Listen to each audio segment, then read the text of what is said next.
Bienvenidos a Saber Rural, este encuentro semanal en el que compartimos con ustedes todos los adelantos científicos y técnicos que le permiten a las distintas cadenas de valor seguir avanzando y mejorar. Y para hoy, un programa cargado de información en el que para comenzar les proponemos ver cómo se está haciendo el uso de los bioinsumos en la agricultura. Los bioinsumos agropecuarios son productos constituidos por microorganismos como hongos, bacterias y virus, macroorganismos como ácaros e insectos benéficos, extractos de plantas y compuestos derivados de origen biológico o natural, y que estén destinados a ser aplicados como insumos en la producción agropecuaria. El concepto de bioinsumos incluye todo tipo de preparado que puede tener un microorganismo asociado o no, o alguna sustancia natural o no, que promueva el crecimiento de la planta o que ayude a la misma contra la defensa de patógenos, básicamente, o de plagas. La definición de bioinsumo es fundamentalmente sustancias o microorganismos, o sea, insumos que sean a base de procesos biológicos, digamos, ¿no? Para, obviamente, el uso agronómico, digamos. Hay una definición que es del CABUA, del Comité de Insumos Biológicos, que está consensuado entre las cámaras y el sector público. Y bueno, es algo que sigue, o sea, si bien tiene un valor legal, es algo que sigue en discusión, digamos, ¿no? O sea, todo el tiempo se está discutiendo, digamos, los límites, sobre todo, digamos, ¿no? Se está hablando mucho de los biopreparados últimamente, hay que son insumos, digamos, más artesanales, que son así accesibles a que los mismos productores lo puedan hacer en su campo, digamos. Y bueno, y todos los nuevos, ¿no? Los nuevos insumos dentro de los bioinsumos, que me parece que, bueno, es una categoría muy rica que se está multiplicando mucho y se está enriqueciendo con muchas nuevas aptitudes, digamos, ¿no? Eso me parece que está creciendo. Hay muchos lugares para avanzar, sobre todo en el tema de herbicidas y insecticidas biológicos, pero hay muchas innovaciones que hay que estar ahí atentos. Es muy importante que entendamos que el productor tiene momentos o entradas al lote, medio como que ya están preestablecidas en función de las demandas de manejo del lote, y por lo tanto sería importante que todas las empresas que hoy en día están desarrollando bioinsumos estén atentas a en qué momento puede colocar su producto acorde al momento en el cual el productor entra al lote y por lo general con qué tipo de insumo se puede asociar ese producto biológico para que el productor lo pueda ir conociendo, lo pueda ir reemplazando de a poco y de a poco se vaya amigando, familiarizando con esta nueva forma de producir, que no es fácil este cambio, que va a llevar mucho tiempo, ¿no? Desde fines de la década del 80, en Argentina, comenzó a difundirse el uso de los microorganismos que se asocian a las raíces de los vegetales. El desarrollo de estas prácticas crearon el concepto de biofertilización, un modo de suministrar a los cultivos algún nutriente que necesitan para su crecimiento, mediante un proceso biológico en el que intervienen diferentes microorganismos. En la actualidad, existen múltiples estudios enfocados en el rediseño de los bioinsumos para su uso agrícola. Nosotros desde nuestra agencia de extensión rural estamos probando desde hace ya 5 años aproximadamente diversos tipos de insumos de origen biológicos en el lugar o en el momento en el que el productor lo puede llegar a utilizar, ¿no?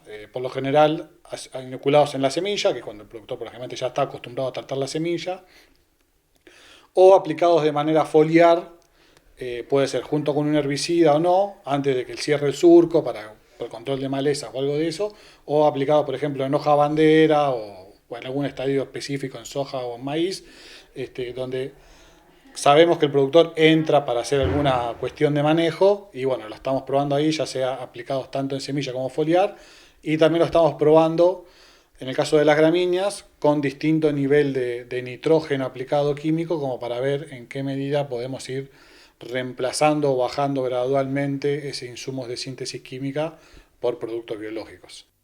Los bioinsumos, como las bacterias fijadoras de nitrógeno, simbióticas y no simbióticas, pueden transformar el nitrógeno atmosférico en forma utilizable por las plantas, lo que mejora la disponibilidad de este nutriente esencial. Si el productor no utiliza una alta dosis de nitrógeno, puede ir pensando en reemplazar gradualmente con productos biológicos que fijen nitrógeno, pero no puede esperar un nivel de reemplazo de nitrógeno demasiado elevado, ¿no? Uno puede ir con una dosis conservadora de nitrógeno, en todo caso si es un productor conservador, que no utiliza grandes dosis de nitrógeno. Si es un productor conservador o es un productor que por alguna cuestión económica decide tal año invertir menos dinero en urea, bueno, puede pensar en que ese dinero que se lo ahorra en urea puede comprar algún producto biológico que le aporte nitrógeno del aire y no le va a reemplazar toda la urea que se ahorró, pero sí le va a brindar algún plus de rendimiento que si la campaña lo acompañó climáticamente después del uso de la urea del producto biológico, ese producto biológico va a acompañar. Pero no vemos que sea una tecnología que puede reemplazar una alta dosis de urea, porque ya en esas situaciones el sistema ya está saturado de nitrógeno y no hay microorganismo que pueda aportar algo extra en esa condición de exceso de nitrógeno que hay, ¿no? Se ven los dos tipos de productores, los productores más tecnificados que utilizan altas dosis de urea y algún productor más conservador, más pequeño, más mediano, que dice, bueno, no, yo tanto capital no arriesgo. Bueno, en esas situaciones puede ir ya pensando en algún producto biológico que le permita por lo menos a algunos kilos más de rendimiento ir logrando. Eso sería el posicionamiento un poco que vemos desde la institución. Los productos biológicos en la agricultura no se presentan como un reemplazo directo de los productos químicos tradicionales, sino que actúan como un complemento que puede optimizar la salud del suelo, la nutrición de las plantas y la gestión de plagas y enfermedades de forma más sostenible. Aunque se pueden usar en combinación, también pueden ser utilizados de forma independiente en sistemas de producción orgánica o agroecológica. Un cura semilla para controlar enfermedades iniciales de cultivo puede ser un reemplazo válido, por lo menos para lo que es la región pampeana. Ahí ya hay alternativas biológicas 100% compatibles, ¿no? Cuando ya estamos hablando de reemplazar fertilizantes, ahí el tema está todavía, falta más trabajo, falta más desarrollo, falta más investigación por parte de las empresas, como para poder decir, utilice 30% menos de urea y ponga tal microorganismo. Hoy en día esa recomendación no existe, no la vemos. O sea, sí puede ser un complemento la fertilización biológica en una dosis moderada de nitrógeno y que puede llegar a tener una respuesta positiva si las condiciones climáticas o las condiciones, si las condiciones climáticas acompañan el desarrollo del cultivo, ¿no?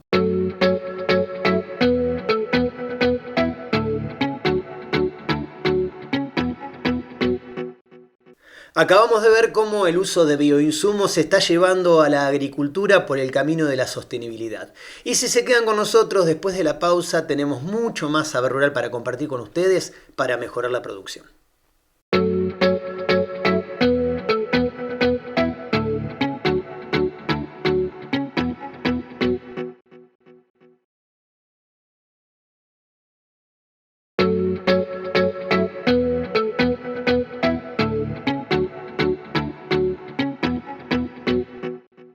Cuando hablamos de producción agropecuaria, la calidad del agua que se utiliza es un aspecto central. Y para ver cómo se la puede controlar en los diferentes momentos del proceso, especialistas aquí en Saber Rural nos cuentan. El agua de consumo animal habitualmente es extraída de las capas subterráneas o de ríos, arroyos y lagunas, por lo que en la producción animal los estudios microbiológicos y físico-químicos son una herramienta de control de la calidad del agua de bebida. Las características físicas, químicas y microbiológicas determinan la calidad del agua y la calidad del recurso influye de manera directa sobre los sistemas agropecuarios. El agua es el nutriente número 1 de todo ser vivo, no solo en nuestras producciones animales, sino para nosotros mismos, ¿no? Si no tenemos agua de calidad y en cantidad, evidentemente no viviríamos bien. Entonces siempre tenemos que tener en cuenta un chequeo del agua en las explotaciones.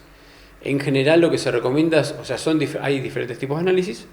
Los más comunes son el análisis físico-químico, que el análisis físico-químico lleva dentro de ese título 17 parámetros que nos indican la aptitud de ese agua para ser consumida Tenemos análisis físico-químicos para consumo animal, para consumo humano o para aplicación en riego, por ejemplo. Entonces tenemos 3 tipos de análisis físico-químicos que ofrecemos en el laboratorio según la aplicabilidad o el uso que se le vaya a dar ese recurso. Y luego tenemos los análisis microbiológicos, los bacteriológicos. El agua tiene que tener aptitud físico-química y tiene que tener aptitud microbiológica. Entonces eso es lo que le da el apta para consumo. Que también nosotros en general tratamos y recomendamos que el agua que haya en los establecimientos tenga calidad apta para consumo humano.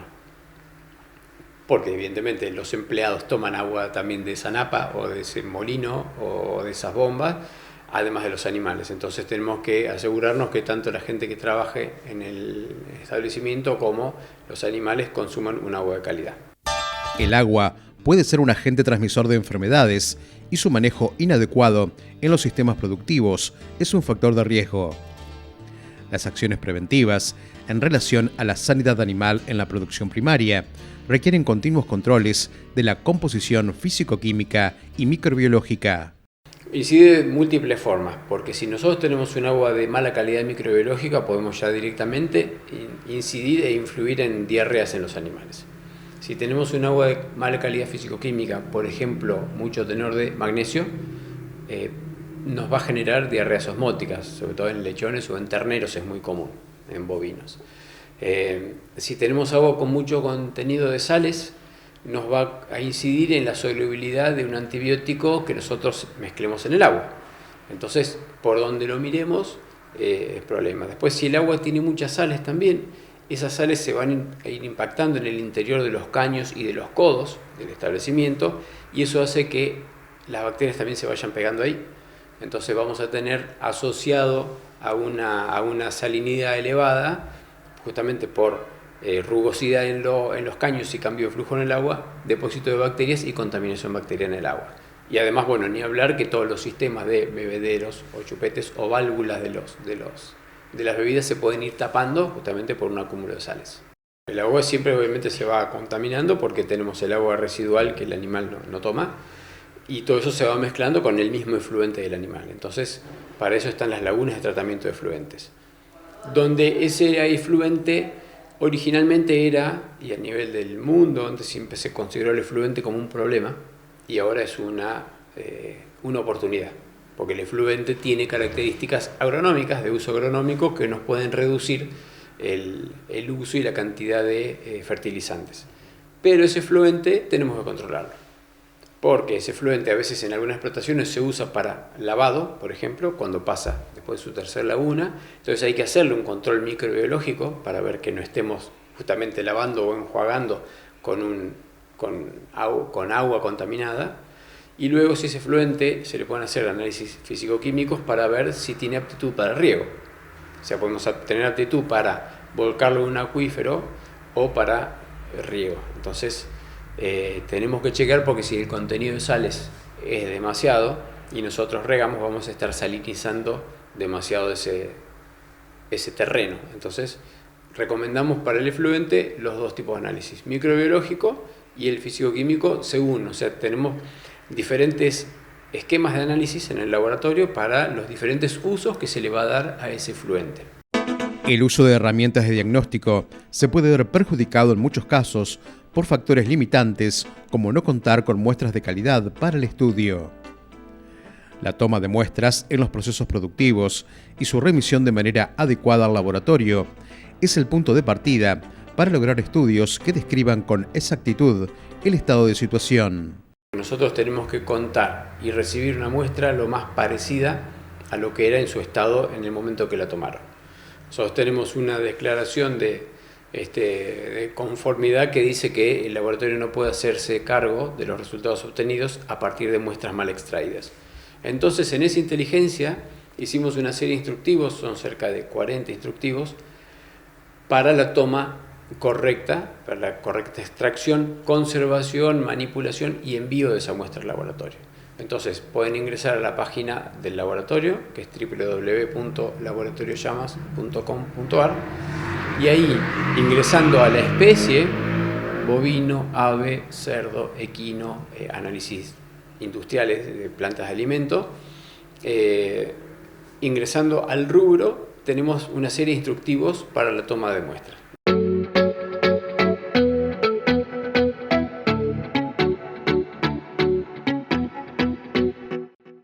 Si hablamos de sanidad bovina, la salmonelosis es un problema y para ver cómo hacerle frente compartimos con ustedes este informe.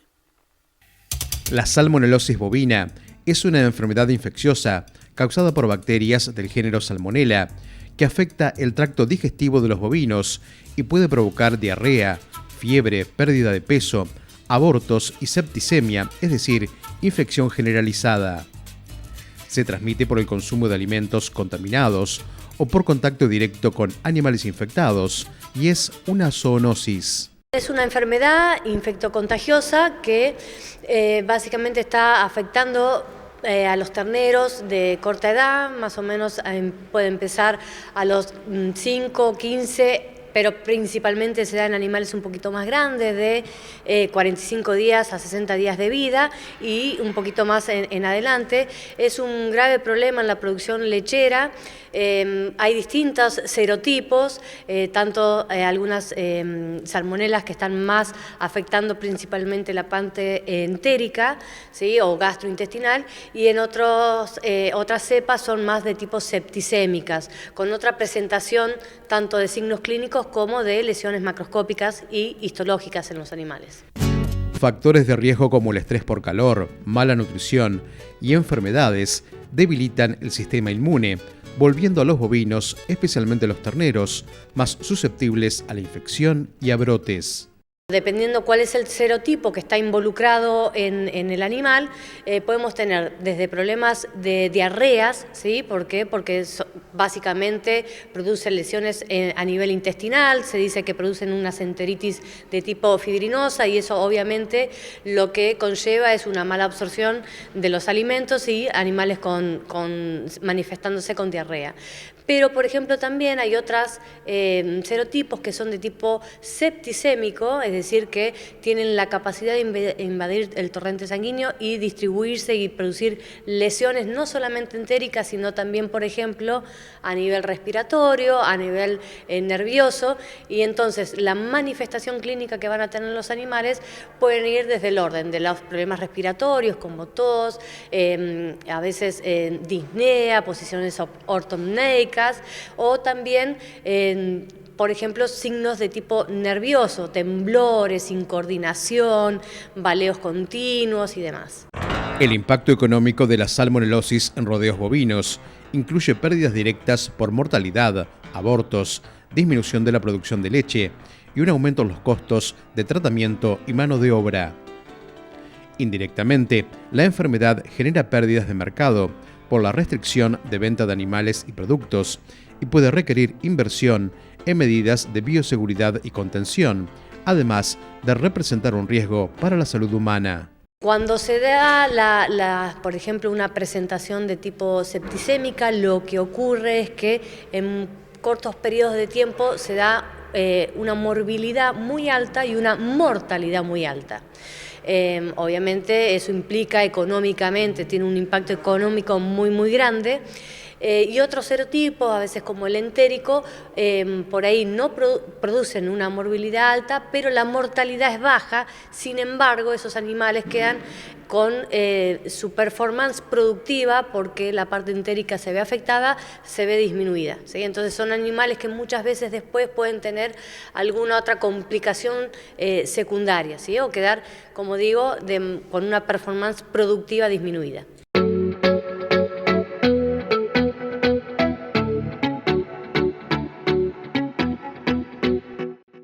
Los invitamos ahora a hacer una breve pausa. No se vayan porque nos queda mucho más saber rural para compartir con ustedes.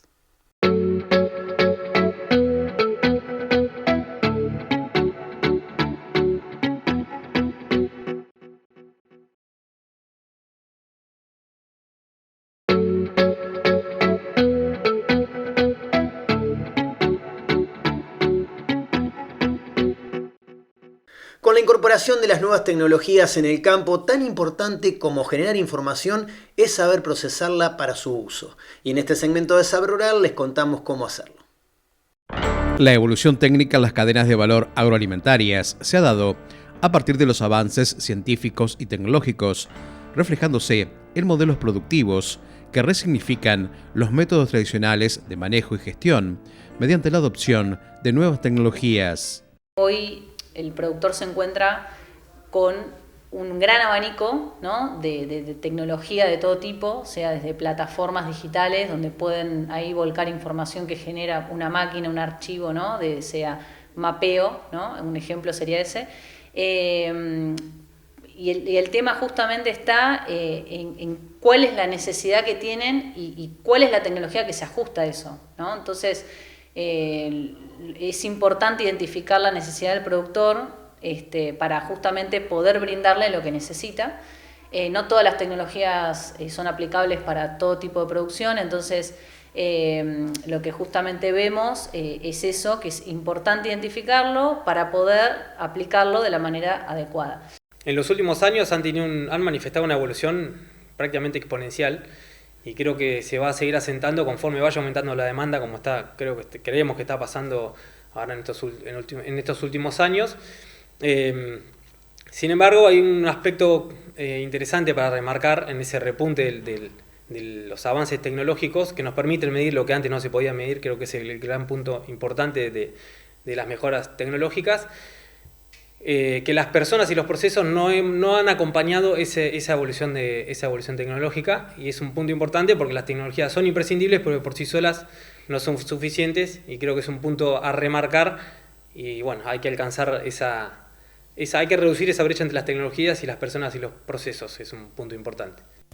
Cada proceso productivo de una empresa agropecuaria genera información que debe ser procesada para su análisis y uso. Para la sistematización de datos, existen herramientas y plataformas que ofrecen soluciones innovadoras para mejorar la eficiencia y productividad en el sector. La realidad es que hoy existen muchas herramientas de gestión. Lo importante es hoy contar con una plataforma que permite unificar toda la información. Eso es sumamente valioso, y que esa información a su vez pueda ser analizada de tal manera que justamente permita tomar decisiones a futuro. Entonces, que el productor hoy, o sea, es de gran valor para el productor tener la información ordenada, unificada en un mismo lugar, que no tenga que, digamos, ingresar a diversas plataformas para poder ver lo mismo, o distinta información separada y luego tener que analizarlo. Entonces, bueno, eso sería un poco el concepto. Imprescindible, si se quiere, es tener una plataforma que permita centralizar toda la información que se genera durante la campaña, a partir de esa ventaja que nos dan las nuevas tecnologías para medir lo que antes no se podía. Centralizamos la información y darle una trazabilidad a través de las campañas, para luego poder analizarlas y así mejorar decisiones agronómicas, que es el objetivo principal. Hoy podemos llevar adelante un manejo por ambientes con, digamos, una superficie chica, que muchas veces nos consultan eso, si es que hay un mínimo en hectáreas que hay que tener en cuenta para avanzar con esto. La realidad es que no. De hecho, hablamos de manejo por sitio específico, entonces estamos hablando de unidades pequeñas, en definitiva, ¿no?, para llevar adelante esto. Y por supuesto que, digamos, también manejamos por ahí niveles de producción más grandes, donde tal vez lo que es el ordenamiento de información ya cobra otra relevancia. La agricultura de precisión se centra en el manejo agrícola por ambientes y en la gestión de los sistemas agrícolas, teniendo en cuenta las características específicas del entorno físico-biológico en el que se cultiva, adaptando las prácticas agrícolas a las condiciones particulares de cada ambiente. Tenemos una solución que la llamamos solución ambiente, en la que ya partimos de una ambientación, ¿no? Entonces, digamos, obviamente se digitaliza correctamente, se lleva a cabo la ambientación, ¿no?, de la unidad productiva, obviamente hablando siempre por lote, pero digamos, partimos de eso. Llevamos a cabo, una vez que se piensa en cómo se van a redistribuir los insumos, bueno, se lleva a cabo una prescripción, la cual se remite, digamos, mediante un archivo. Ese archivo es el que va a ir a la máquina, o sea, a la sembradora, para que pueda, digamos, llevar a cabo adelante la labor. Y luego acompañamos con un reporte que sintetiza la cantidad de insumo que va a necesitar, digamos, por lote, ¿no?, que esto va a facilitar mucho la logística. Ya, por supuesto, llegando al final de la campaña, se lleva a cabo el análisis del mapa de rendimiento y lo interesante es poder cruzar la información, poder cruzar ese mapa de rendimiento con lo que nosotros prescribimos, dijimos que teníamos que hacer en el lote, ¿no? Por ambientes, y conocer realmente cuál es el resultado por esos ambientes, y a su vez, bueno, validar esa ambientación. Entonces eso es realmente muy interesante porque es lo que uno puede ir ajustando campaña a campaña para ir tomando mejores decisiones.